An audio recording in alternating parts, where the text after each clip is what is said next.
landed on the night of D-Day, so it was very dark, and I can only remember landing on the beach, and then we moved on through the lanes and eventually stopped because we thought we might have gone too far beyond what was then would have been called the front line. My name is Roy Hayward. I'm aged 94, and I lost both my legs below the knee soon after landing on D-Day.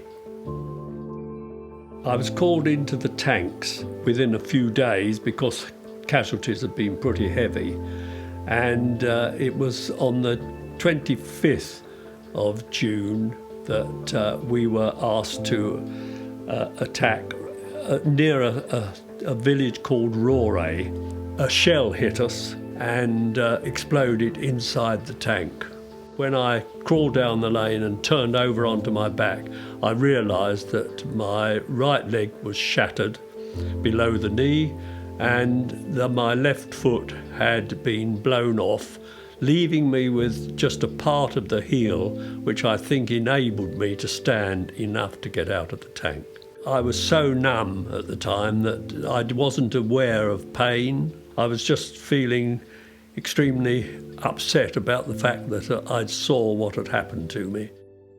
When I came back to the UK, I went to a hospital in Portsmouth. A nurse arrived to say that she was going to dress my wounds, and she took the dressings off, and to her delight and my horror, I found that both my stumps were absolutely crawling with maggots. She said that they had kept the wounds absolutely clean and that I was in a very good state as far as they were concerned. I was transferred to Chapel Allerton Hospital and there measured for my limbs and for the size of feet I wanted.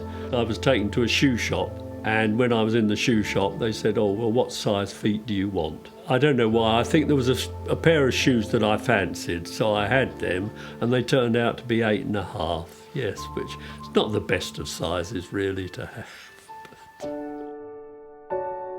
I was contacted by BLESMA, who asked if they could do anything for me, and from then on that was my, sort of reassurance that I had somebody to look to whenever necessary.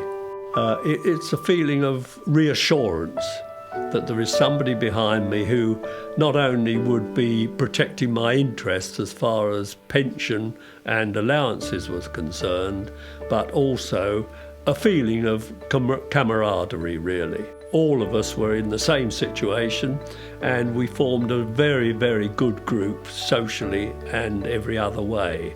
Whenever grants were needed, BLESMA were there to help us.